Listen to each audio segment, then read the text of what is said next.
Donc, je vais rapidement vous parler des YubiHSM, qui sont vraiment un complément au YubiKey. Donc, bon, déjà, c'est quoi un HSM pour commencer? Hardware Security Module.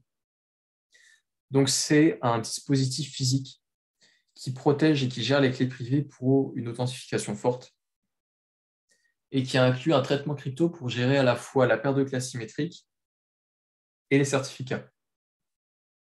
Donc, un HSM peut prendre de nombreuses formes, notamment des périphériques externes, des cartes PCI et même des jetons logiciels. L'appareil est connecté à un serveur en réseau et dans certains cas, un ordinateur de bureau peut faire l'affaire. Les fonctions traditionnelles d'un HSM, c'est la génération de clés crypto sécurisées on-board, c'est-à-dire qu'on n'a pas moyen de récupérer d'une manière ou d'une autre ce qui a pu être calculé sur un poste, en mémoire par exemple, je pense surtout à ça. Son rôle aussi, sa fonction, ce sera le stockage et la gestion des clés cryptographiques sécurisées à bord, encore une fois. L'utilisation de données crypto sensibles, le déchargement des serveurs d'application pour une cryptographie asymétrique et symétrique complète.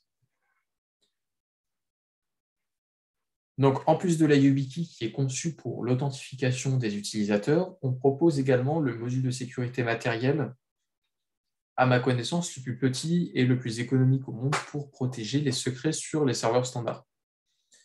Donc, le YubiHSM fonctionne avec Windows, avec Mac, avec Linux. Il a été déployé avec succès par des technologies des services financiers de pointe en formation.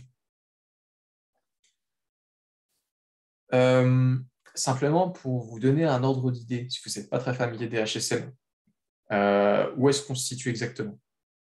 Donc, au plus haut niveau, les appareils que vous voyez sont conçus pour fournir des services crypto, parfois pour une infrastructure informatique entière, avec des fonctionnalités qui permettent, par exemple, des opérations ininterrompues, donc les alimentations interchangeables à chaud, etc. Physiquement, ils sont soit installés dans des racks, soit sous forme de cartes PCI, destinées à être utilisées à l'intérieur des serveurs. Donc, ce sont d'excellents produits, mais ils ont un coût très important. En tout cas, pas négligeable.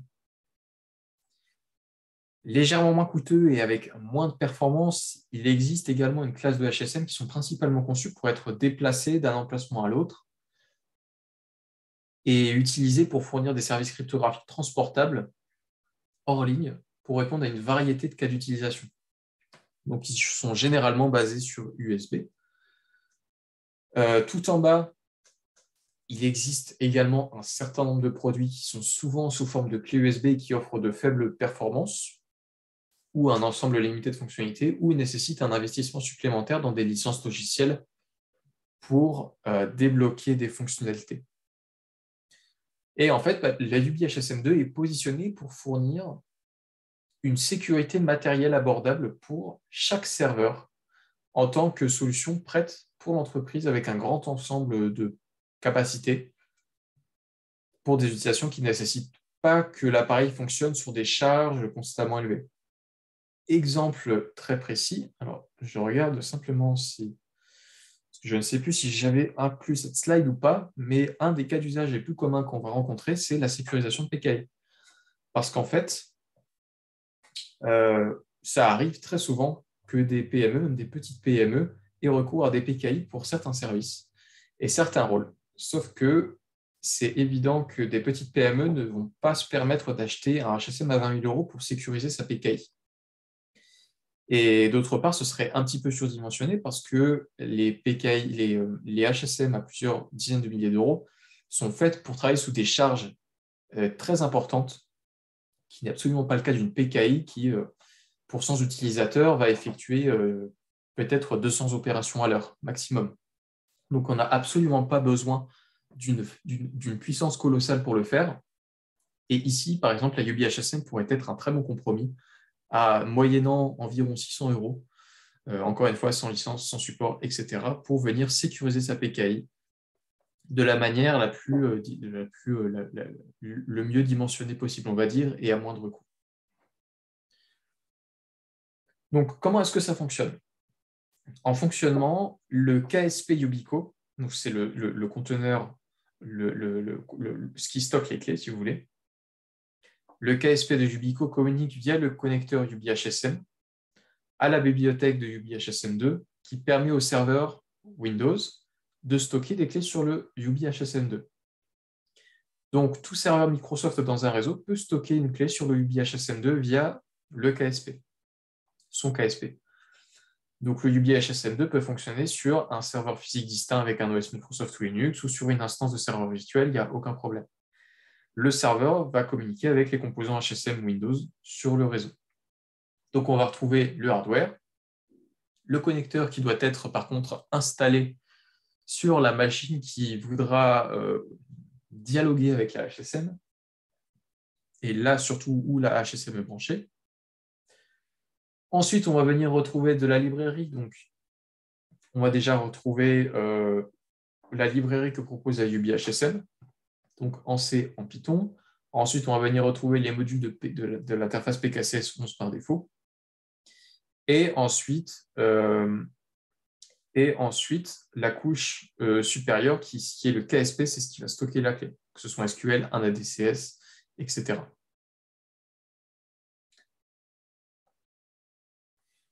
Donc finalement, qu'est-ce qu'on peut faire avec? Donc on va pouvoir venir faire du stockage et de l'opération sécurisée sur les clés. Donc l'utilisation d'un élément sécurisé est prouvée. La clé a des capacités cryptographiques étendues, donc on a les derniers algorithmes disponibles avec les dernières longueurs de clé disponibles aussi. On a un contrôle d'accès sur la HSM basé sur les rôles pour la gestion des clés et l'utilisation des clés. Donc, contrôler quelles opérations sont effectuées avec les clés et par qui. La clé est network shareable, c'est-à-dire qu'elle peut être utilisée par des applications sur d'autres zones, donc à travers le réseau. Elle peut être gérée à distance, vu qu'il y a une interface. Elle utilise le Shared Secret, c'est-à-dire le SSS, ou l'algorithme M de N. Donc en fait, on va venir fournir une couche supplémentaire de contrôle du matériel. C'est le principe de Key Custodians pour le N et de Shares pour le M, qui est le Privacy Threshold. Donc en fait, le principe, c'est que quand on va venir paramétrer une HSM, le N sera le nombre de personnes pour qui le secret sera partagé. Admettons 4 personnes. Le PDG, le DSI, le CISO et la personne en charge de la PKI. Sur ces 4 personnes, on estime que seulement 2 doivent être présentes pour effectuer des opérations critiques sur l'HSM comme un backup, par exemple. Et ça, ce sera le M, d'où le N de M. Et tout ça, on va pouvoir venir le paramétrer. L'interface, donc via le KSP UbiHSM, l'interface PKCS 11 par défaut qu'il utilise et les bibliothèques natives. Donc, la UbiHSM, à travers PKCS 11 notamment, va pouvoir venir s'intégrer à une variété d'applications qui utilisent ce standard. Par exemple, des autorités de certification, des solutions pour les VPN, du chiffrement de système de fichiers, de la base de données, etc.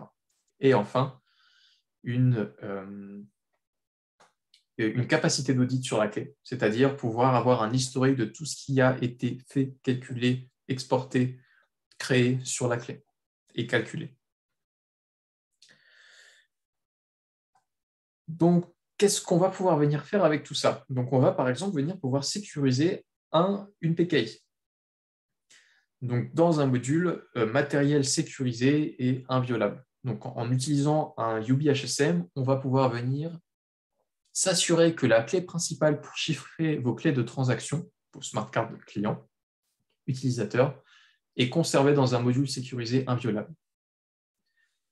On va pouvoir venir signer et vérifier numériquement l'état des machines virtuelles avec le HSM pour vérifier éventuellement l'authenticité et l'intégrité. Ça, c'est aussi un cas d'usage qu'on va retrouver. On va également, alors cette techno est aussi de plus en plus utilisée pour la blockchain et chez certains clients qu'on a, qui vont venir faire du contrôle d'intégrité, par exemple en usine, pour venir vérifier que tout se passe bien, que tout est authentique, entre guillemets, et surtout venir signer entre guillemets, à cette étape du process, le produit.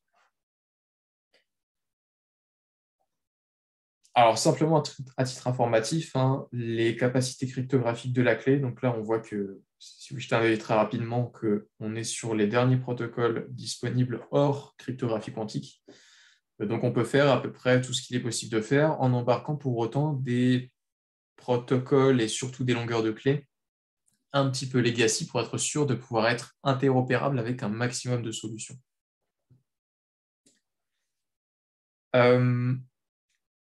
Je pense qu'on va faire les questions après la démo, parce que je pense que c'est un concept de la HSM et je pense que ce sera plus clair après la démo. Donc, je vous propose qu'on réponde aux questions après la démo. Donc là, qu'est-ce que je vais faire? Je vais retourner sur mon lab. Sur mon lab où j'ai paramétré ma PKI avec ma smart card. Et ce que je vais venir faire, vu qu'ici j'ai ma PKI qui est en place, je n'ai pas de HSM. Donc ce que je vais faire, c'est... J'ai une petite coupure. Non, normalement, tout est là. Voilà. Ce que je vais faire, c'est venir migrer la clé de la PKI, la clé primaire qui sert à signer tous les certificats et à créer tous les certificats. Je vais venir la migrer du KSP Microsoft au KSP HSM pour pouvoir venir sécuriser cette clé. Et vous allez voir que c'est extrêmement facile d'extraire une clé privée du KSP Microsoft. Donc pour ça, je vais venir brancher une HSM sur mon serveur. Là, je prends une HSM.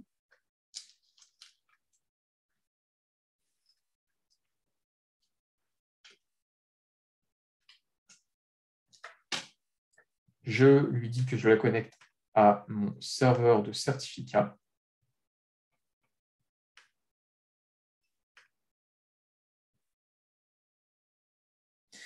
Et à partir de là, simplement quelques vérifications pour que vous compreniez un petit peu les manipulations.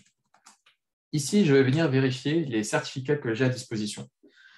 Donc là, j'ai le certificat de la DCS, c'est-à-dire vraiment la clé racine qui me permet de tout signer, et c'est vraiment celle qui ne doit surtout pas être corrompue, parce que sinon, je peux générer des certificats à la place de la PKI, et donc générer pour un attaquant, par exemple, et venir prendre le contrôle de tout un système en me générant un certificat pour un admin du domaine. Donc, super sensible. Ce qui nous intéresse ici, c'est que la clé est stockée sur le Microsoft Software KSP, c'est-à-dire que c'est le logiciel, c'est l'OS Microsoft qui stocke ma clé. Alors, moi, ça me pose quand même un problème parce que Microsoft, on va dire assez relativement souvent, a quelques failles qui sortent. Et si jamais un jour je ne l'ai pas patché, en fait, il se trouve que la clé privée peut être extraite assez facilement par une faille ou simplement par brute force, comme vous allez voir. Donc là, je vais migrer de Microsoft KSP vers le KSP de UBHSM. Pour cela, je vais déjà commencer par ouvrir un CMD en mode admin pour pouvoir faire des opérations critiques. Je vais ouvrir PowerShell. Très bien. Et je vais venir faire un backup de ma clé. Vous allez voir que c'est hyper simple. Avec les outils Microsoft en plus. Alors, que demande le peuple? Donc, j'utilise l'account backup CA Role Service en lui indiquant où la clé va atterrir. Alors, je lui dis que ce sera ici, par exemple. Ce sera très bien. En password, c'est du PowerShell, donc ça va être comme ça que ça va se passer. Hop, ce sera bien comme ça. Voilà. Ici, c'est le mot de passe en fait normalement que vous avez déterminé quand vous avez créé votre PKI. Alors, c'est plus ou moins robuste, mais dans tous les cas, il n'y a aucun système anti-brute force ici. C'est-à-dire que si le mot de passe n'est pas terrible, en fait, on peut extraire la clé privée aussi simplement que ça. C'est-à-dire que là, en fait, si j'y vais, là, j'ai déjà ma clé privée d'ADCS qui a été extraite. Voilà, elle est là. Je vais juste mettre les extensions pour qu'on comprenne bien ce qui se passe. Voilà. Donc là, j'ai bien le P12 en fait de ma PKI. Donc là, déjà, c'est un énorme problème parce que, hypothétiquement, là, si le mot de passe est mauvais, en 1 heure, il n'y a plus rien. Une fois qu'on a fait ça, qu'est-ce qu'on va pouvoir faire? Alors, je vais faire plusieurs options, plusieurs opérations pour que je puisse venir interagir avec ma YubiHSM. Premièrement, je vais venir splitter mon certificat de ma clé privée du fichier P12. Donc, avec la commande split et mon fichier P12 qui s'appelle ADCS. Voilà. Donc là, pas de souci. Normalement, si je vais ici, j'ai bien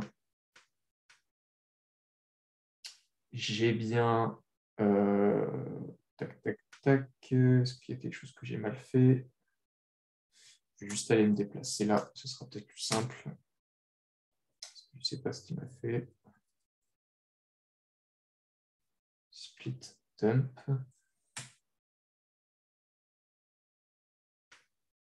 OK, ça marche mieux. Donc là, j'ai bien ma séparation de ma clé privée de mon certificat. Ensuite, je vais venir, alors déjà déplacer ça parce que je n'ai pas mis dans mon pass mon OpenSSL. Ce sera plus simple comme ça. Là. Je vais venir dans mon OpenSSL déchiffrer la clé privée exportée via la passphrase pour permettre l'import de la clé privée dans la YubiHSM. Donc,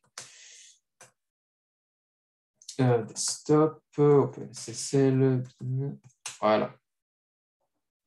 Normalement. OK. PKSES12 pour le format.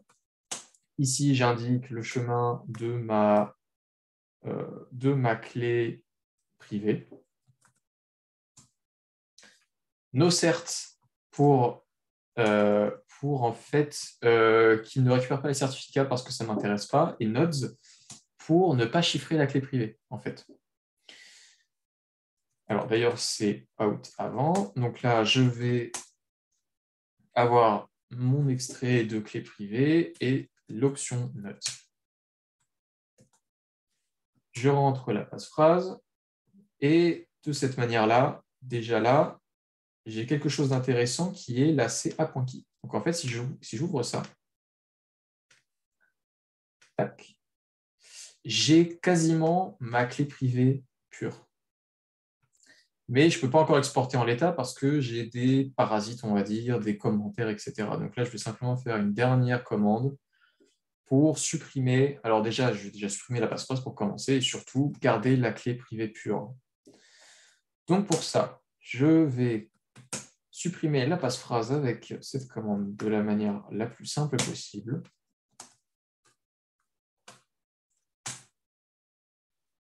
OpenSSL. Ah oui, c'est ça qu'il n'aime pas. Voilà.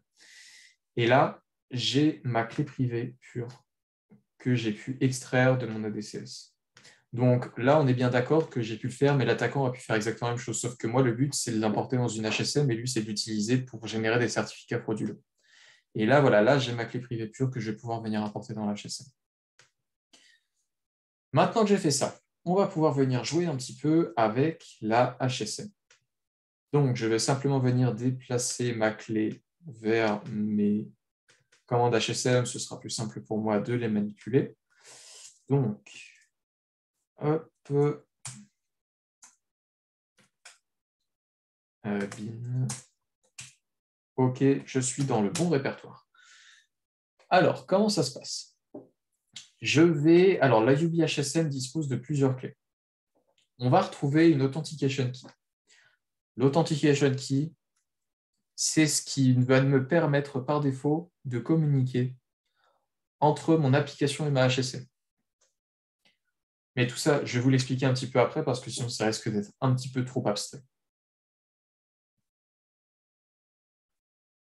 Donc, je vais faire alors là, ma HSM, pour information, est vierge. Donc, je vais initialiser ma HSM avec la commande YubiHSM setup. Je vais rentrer alors le mot de passe d'authentification de la fameuse Authentication Key qui, par défaut, est le mot de passe password.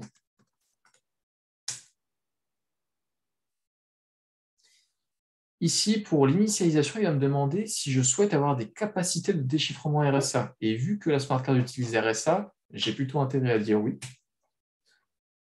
Ensuite, il va me demander mon domaine. Parce qu'en fait, il faut savoir que sur une UBHSM, vous pouvez fonctionner en conteneur isolé, c'est-à-dire en domaine. Donc, dans un domaine, vous allez pouvoir avoir, par exemple, un serveur avec toutes les clés dont il a besoin pour fonctionner, et dans le domaine 2, un autre serveur avec toutes les clés dont il a besoin de fonctionner, mais sans que les deux soient forcément liés, en fait. Ce sont deux environnements containerisés. Donc moi, j'en ai besoin d'un seul, donc je vais utiliser le domaine 1. Ensuite, je vais renseigner ma wrap key. Donc, pour information, chaque clé, que ce soit une authentication key ou une wrap key, utilise un identifiant que je vais vous montrer, et c'est simplement pour l'identifier au sein de la UBHSM. La wrap key, c'est ce qu'on va pouvoir venir utiliser dans le cas du Shamir Shared Secret. C'est-à-dire que la wrap key, vous ne pourrez pas l'exporter. Cependant, vous allez pouvoir la reconstituer à travers les shares que vous allez faire. Donc, je vais vous expliquer. Là, je vais mettre 2, vu que l'authentication key est la clé 1. Là, je vais mettre simplement 2 pour que ça suive bien. Et ici, c'est là où ça va être intéressant, je vais rentrer le nombre de shares, c'est-à-dire le nombre de personnes qui auront une partie du secret. Donc ici, admettons 2 personnes, ou 3, allez 3, on va dire 3. Puis le nombre de personnes minimales qui doivent être présentes pour renseigner leur secret lorsque j'ai une opération critique à faire, comme un backup de HSM que je vais vous montrer après. Ici, j'ai besoin, on va dire, de 2 personnes sur 3 pour pouvoir effectuer ces opérations. À partir du moment où je vais appuyer sur Entrée, je vais avoir, ici, il faut imaginer dans la vie réelle, que chacun de ces personnes va passer devant le poste et noter le secret en question. Donc, j'ai le premier secret à garder. Donc là, moi, je ne vais pas m'embêter, je vais tout mettre dans un notepad. Et vous imaginez bien qu'autrement, c'est en coffre-fort que ça se passe. Clé numéro 1. La personne numéro 1 a récupéré ce qu'elle devait récupérer. Personne suivante. La personne suivante note son secret.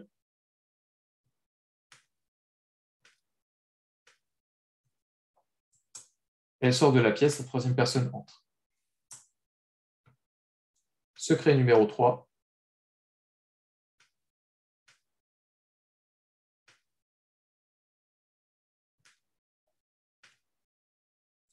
Et voilà. Admettons, voilà, tous mes secrets sont enregistrés. Je vais rentrer ici une deuxième authentication key, parce qu'en fait, l'authentication key numéro 1, c'est celle qui est par défaut sur le UBHSM, et je ne vais pas la laisser par défaut, je vais la supprimer ensuite. Donc ici, ce sera l'authentication key à travers laquelle mon ADCS communiquera. Donc ici, ce sera la 3, vu que ma wrap key était la 2. Je vais lui donner un mot de passe, donc là, je ne vais pas non plus me casser la tête, je vais lui donner le mot de passe password. Là, on voit qu'elle est bien notée à l'ID 3. Et il me demande si je vais créer une clé d'audit. Bon, ici, ça ne m'intéresse pas forcément, donc je vais répondre. Et à partir de là, ma UBHSM est paramétrée. La seule chose que je vais devoir faire ensuite, c'est venir importer ma clé que j'ai extraite et purifiée juste avant pour venir l'implémenter dans la UBHSM. Mais avant ça, je vais aller un petit coup dans les paramètres de la PKI, simplement pour venir lui dire de pointer vers la bonne authentication key. Donc pour ça, ça va se passer dans HKLM Software Yubico UBHSM. Et ici, en fait, je lui indique la clé d'identifiant avec laquelle on va venir communiquer. Enfin, l'ADCS viendra communiquer. Maintenant qu'on a fait ça, c'est là que je vous conseille, si jamais vous le faites chez un client, très fortement d'effectuer un snapshot parce qu'on va détruire la clé privée du KSP de Microsoft, c'est-à-dire la clé de la PKI, qu'on a extrait juste avant, mais n'empêche que je vous conseille de faire un snapshot avant cette étape parce que c'est là que ça devient délicat. Donc, pour ça, je suis encore en PowerShell, j'ai tout fait en PowerShell depuis tout à l'heure. Pour ça, on va venir déjà relister, parce que je vais avoir besoin du nom du conteneur. Je vais venir lui dire que je souhaite supprimer ma clé du CSP. Donc là, le CSP en question, c'est le fournisseur Microsoft Software Key Storage Provider.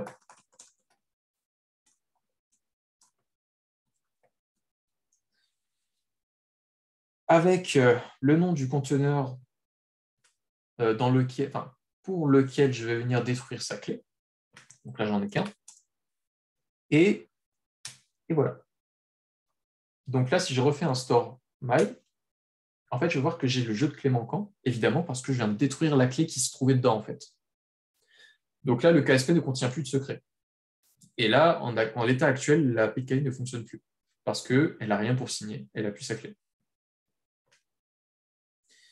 Maintenant qu'on a fait ça, on va pouvoir venir importer la clé privée qu'on avait, la ca.key, dans la UBHSM. Pour cela, je vais venir utiliser l'exécutable UBHSM shell pour pouvoir venir faire des opérations dessus. En lui disant que là, le but de l'opération, c'est de placer une clé asymétrique avec comme ID, je vais lui donner 5 par exemple. En label, donc là, c'est plus en fait pour que je la reconnaisse facilement, bon, on va dire ADCS key. Et là, en fait, ça, par contre, ça va être les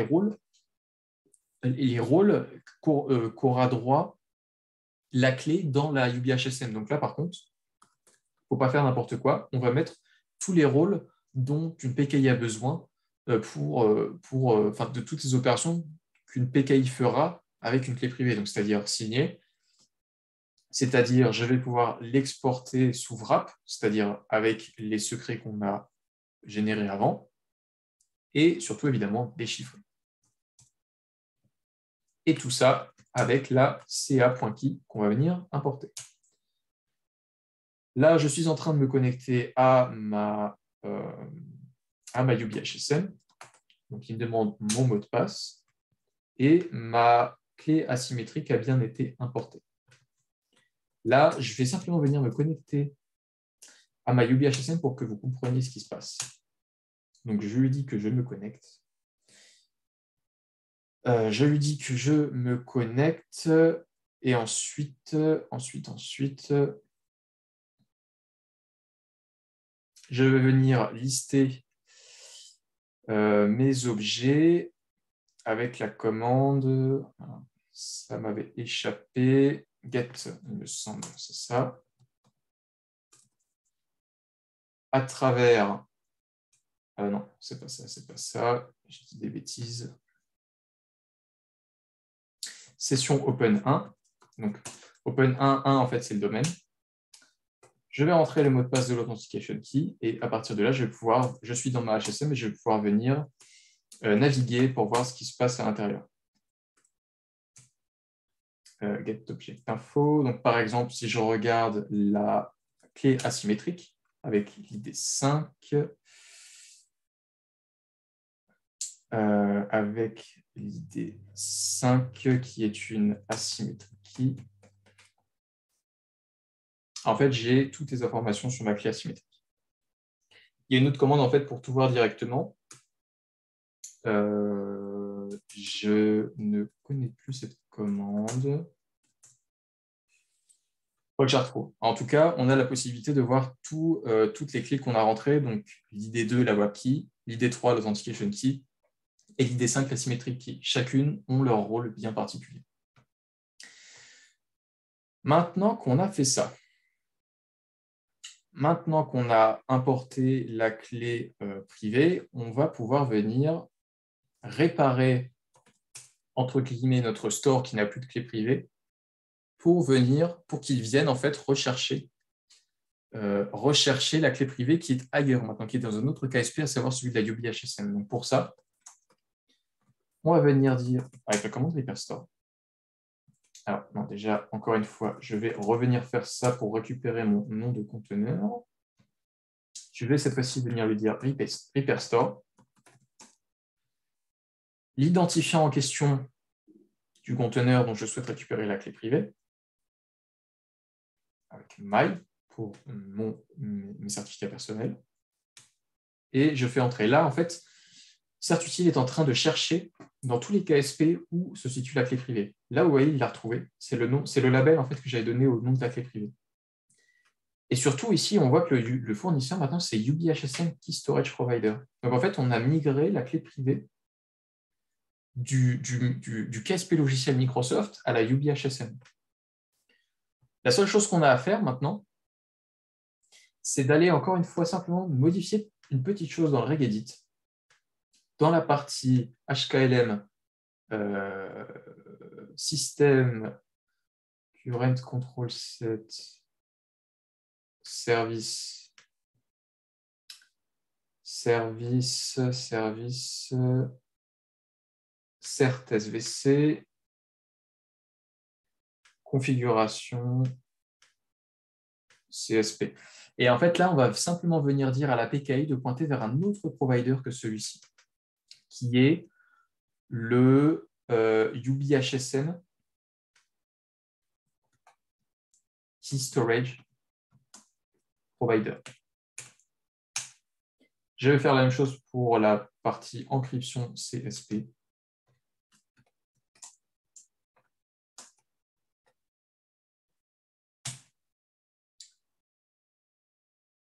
Et voilà. Et à partir de ce moment-là, on a configuré, on a migré la PKI, la clé de la PKI vers un élément sécurisé. Et maintenant, si je refais CertUtil StoreMy, en fait, alors voilà, non seulement elle est migrée, mais normalement, tac, tac,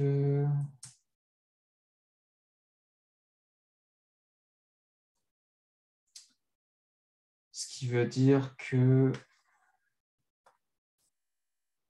j'ai dû simplement ici,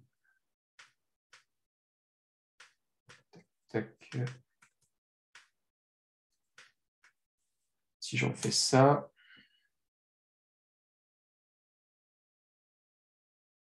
bon, normalement ici, j'ai dû mal faire une manipulation. Normalement ici, en fait, il me dit que le test de signature a réussi et surtout que la clé privée ne peut pas être exportée. Et ça, c'est le plus important, ce qui fait que la clé privée restera dans le UBHSM. En revanche, si jamais, éventuellement, du coup, si la UBHSM est perdue, il y a un gros problème, ce qu'on va pouvoir venir faire, c'est faire un backup de cette HSM pour venir la sauvegarder sur une seconde HSM.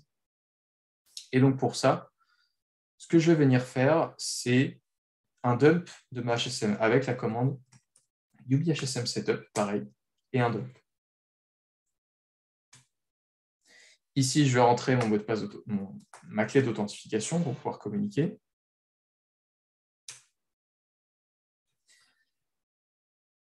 Je rentre l'idée de la wrap key qui va me permettre d'exporter mes objets, parce qu'en fait, ce qu'il faut bien dire, c'est que la wrap key, son rôle, c'est que tout ce qui entre et qui sort passe par elle, parce qu'elle va déchiffrer et tout chiffrer.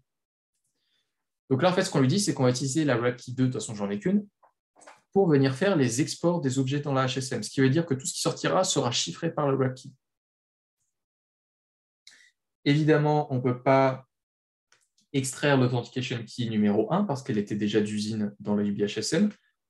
La wrap key ne peut pas s'extraire elle-même. Par contre, on a bien exporté l'authentication key qu'on avait créée et surtout la clé asymétrique de l'APKI. Maintenant qu'on a fait ça, je débranche ma première clé et je vais brancher ma seconde clé de backup qui est vierge.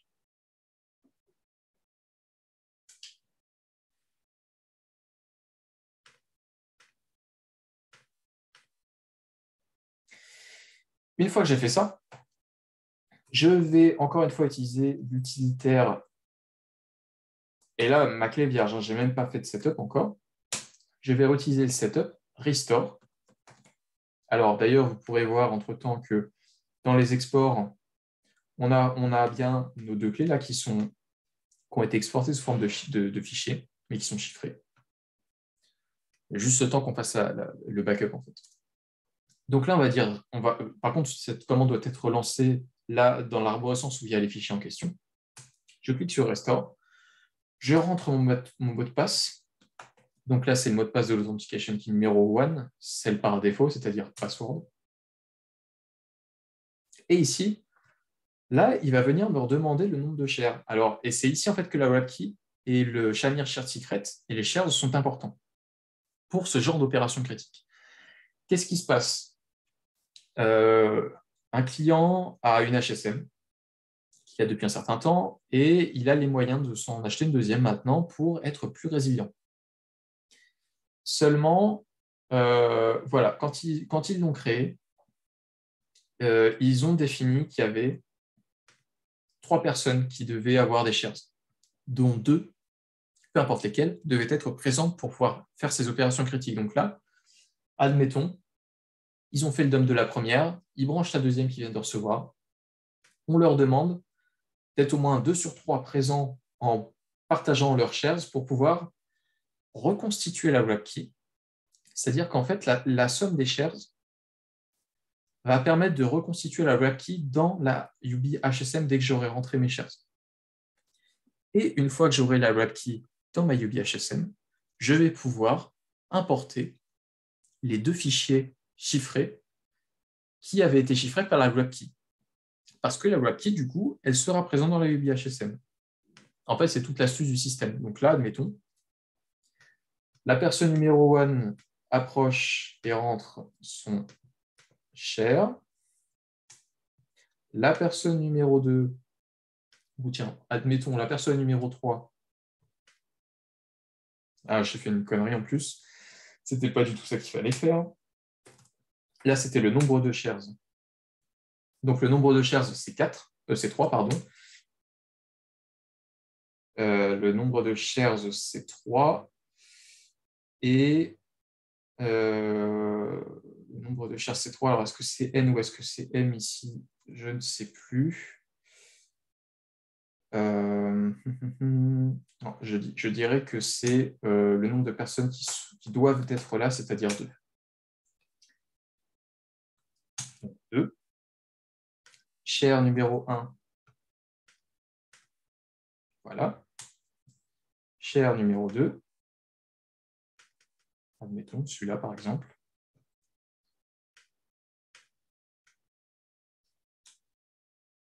Et à partir de ce moment-là, vous voyez que la web key s'est créée dans l'emplacement, peu importe.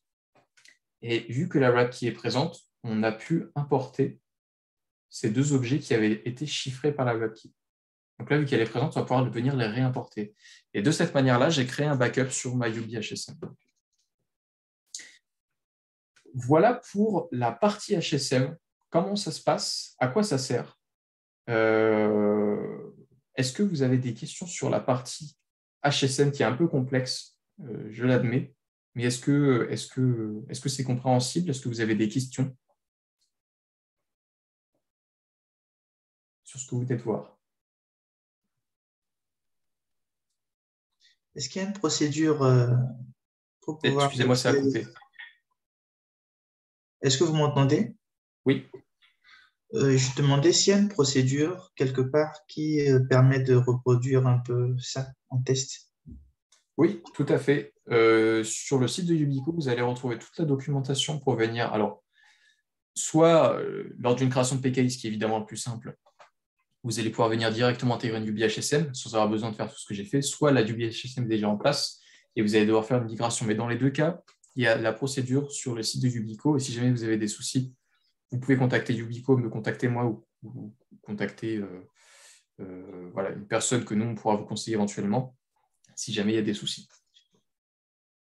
Ok, merci.